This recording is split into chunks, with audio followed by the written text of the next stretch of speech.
Hi everyone, welcome back to my channel. নিয়ে আসলাম তোমাদের সামনে একটা নতুন ভিডিও। এটা ছিল শ্রাবণ মাসের দ্বিতীয় সোমবারে কোথায় গেলাম সেটাই তোমাদের সাথে শেয়ার করতে চলেছি। তো প্লিজ সবাই পুরো ভিডিওটা দেখো। তো দেখো, সকাল সকাল স্নান টান করে বাড়ির সমস্ত কাজ করে রেডি হয়ে নিয়েছি, আর আমার ভিডিওটা আমি এখান থেকে স্টার্ট করছি। তো রেডি হয়ে এখন আমি যাব ঠাকুর ঘরে, ঠাকুরকে পুজো দিয়ে, কারণ বাড়ির ঠাকুরকে আগে পুজো দেব, তারপরে আমি যাব মন্দিরে। তো সকাল থেকে এত পরিমাণে বৃষ্টি হচ্ছে যে একটু লেট হয়ে গেছে। তো ভাবছিলাম যে যেতে পারবো কি পারবো না, কারণ ভীষণ বৃষ্টি হচ্ছে সকাল থেকেই। তো এদিকে আমি চলে এসেছি আমার ঠাকুর ঘরে, আর ঠাকুর ঘরে এসে প্রথমেই আমি মহাদেবকে স্নান করিয়ে নিলাম। তো আমার পুজো দেওয়া প্রায় অলমোস্ট কমপ্লিট।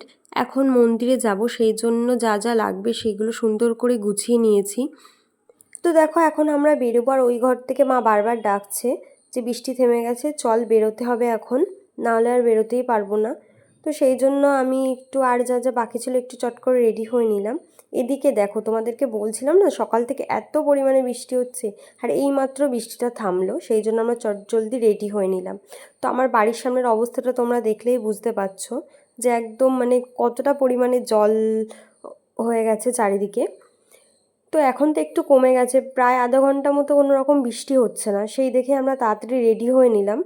আর এখন প্রায় 10টা বাজে, এখন আমরা বেরোচ্ছি। আমাদের আরও আগে বেরোনোর কথা ছিল, কারণ যেখানে যাব ওখানে প্রচুর পরিমাণে ভিড় হয়ে যায়।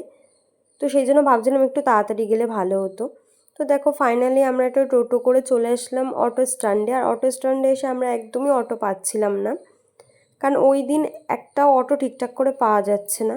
তো ফাইনালি অনেক কষ্ট করে একটা অটো পেলাম, মানে ওই লাইনের অটো না, অন্য লাইনের অটো।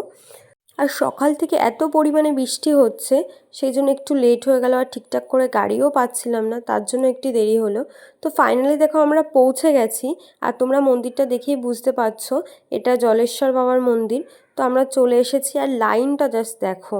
আমি তো এসেই মানে দৌড়াচ্ছি যে অন্তত 5-6 জনের আগে হলেও তো হতে পারবো, এরকম একটা ব্যাপার। তো দৌড়ে দৌড়ে এসে দেখছি মানে গত বছর যতটা লাইন ছিল তার থেকেও একদম, মানে যারা এসেছো তারাই বুঝতে পারবে যে কোথা থেকে আমি লাইনটা দিলাম। আর এই জন্য আমি ভালো করে তোমাদেরকে ঘুরিয়ে দেখালাম যে মানে একদম মানে কি বলবো, কিছু বলার নেই, এত পরিমাণে ভিড় হয়েছে। আর মোটামুটি 4-5 ঘন্টা আমরা লাইনে ছিলাম। পৌঁছাতে পৌঁছাতে 11টা বেজে গেছিলো। তো এই 11টা বাজে তখন আমরা ছিলাম লাইনে। বেশিক্ষণ লাগে না আমাদের বাড়ির থেকে, ঠিকঠাক গাড়ি টাড়ি পেলে আধা ঘন্টার মধ্যে হয়ে যায়, কিন্তু যেহেতু একটু সমস্যা ছিল গাড়ির, সেই জন্য আমাদের প্রায় 1 ঘন্টার একটু বেশি টাইম লেগেছে। তো প্রায় 11টা, সাড়ে 11টার থেকে আমরা লাইনে দাঁড়িয়েছিলাম পুরো 4-5 ঘন্টা। আর তারপরও এত পরিমাণে বৃষ্টি শুরু হয়ে গেছে, বৃষ্টি কাদা।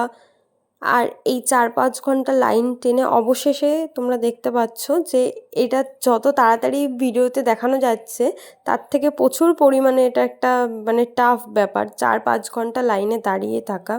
আর এত পরিমাণে সেদিন ভিড় হয়েছিল, ভাবছিলাম যে বৃষ্টি হচ্ছে ভিড়টা একটু কম হবে, তো না, একটু ভিড় কম হয়নি।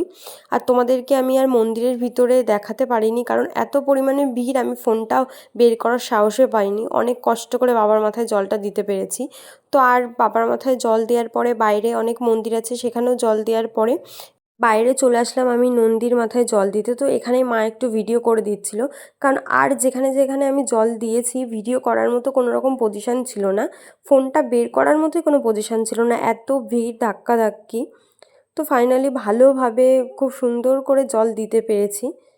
তো তারপরে দেখো, সকালবেলা এসেছি, বিকেল হয়ে গেল, আর এখন আমরা বাড়ি যাব। তো এখন এটা আমরা নিচ্ছি। তো ফাইনালি একটু তিলক টিলক কেটে আমরা একটু ছবি ভিডিও করে নিলাম। আর এখনও বৃষ্টি হচ্ছে, একটু হালকা বৃষ্টি হচ্ছে। যখন লাইনে দাঁড়িয়েছিলাম তখন মানে ভীষণ বৃষ্টি হচ্ছিল, মানে আমরা এসেছি তারপর থেকে বৃষ্টি শুরু হয়ে গেছে, ভালো ভালো মন্দিরে পৌঁছে গেছি তারপর থেকেই বৃষ্টি শুরু। আর এই টাইমটায় একটু বৃষ্টিটা তাও হালকা হালকা পড়ছিল। তো এখন আমরা একটু মন্দির থেকে বেরিয়ে যাব প্রসাদের জন্য, যেখানে প্রসাদ দিচ্ছিল। তো এখন প্রায় 4:30-5টা বেজে গেছে, মানে পুজো দিয়ে আমাদের কমপ্লিট 4:30-5টা বাজে। এখন আমরা যাব প্রসাদের ওখানে। তো দেখো, এখানে মা মাসি ওরা দুজন প্রসাদ নিয়েছে, প্রসাদ খাচ্ছিল। আমি তো চালের জিনিস কিছু খাই না, সেই জন্য আমি প্রসাদটা খাইনি। তো ওরা আমাকে বারবার দেখাচ্ছিল যে তুই খেলি না, আমি যে ঠিক আছে তোমরাই খাও, আমি খাবো না, আমি বাড়ি গিয়ে খাবো। তো ওদের খাওয়া কমপ্লিট। এখন আমরা যাব বাড়ির দিকে। আর এইদিকে দেখো চারিপাশে খুব সুন্দর মেলা বসেছিল। তো মেলা ঘোরার মতো টাইম নেই। গত বছর যখন এসেছিলাম মেলাটা ঠিকঠাক ঘুরেছিলাম, এবার আর মেলাটা ঘুরিনি, কারণ বৃষ্টি হচ্ছিল, তাড়াতাড়ি বাড়ি ফিরবো। আর তারপরে স্টেশনের ওপর থেকে যাচ্ছিলাম, কিছু ফল টল কেনার ছিল, আর মা আমাকে একটা কিনে দিল ফ্রুটি, কারণ আমি কিছুই খাইনি সেই জন্য। আর আমার জন্য মা এখান থেকে পেয়ারা আর শসা কিনেছে, বাড়ি গিয়ে আমি এটাই খাবো। আর এই একটু সন্ধে সন্ধে প্রায় হয়ে এসেছে, আর এখন মানে আমার না ভীষণ এই হাওয়াতে না ঘুম পাচ্ছিল, যে ভাবছিলাম যে কখন বাড়ি যাব। তো ফাইনালি দেখো বাড়ি চলে এসেছি, আর ভিডিওটা কন্টিনিউ করতে পারলাম না।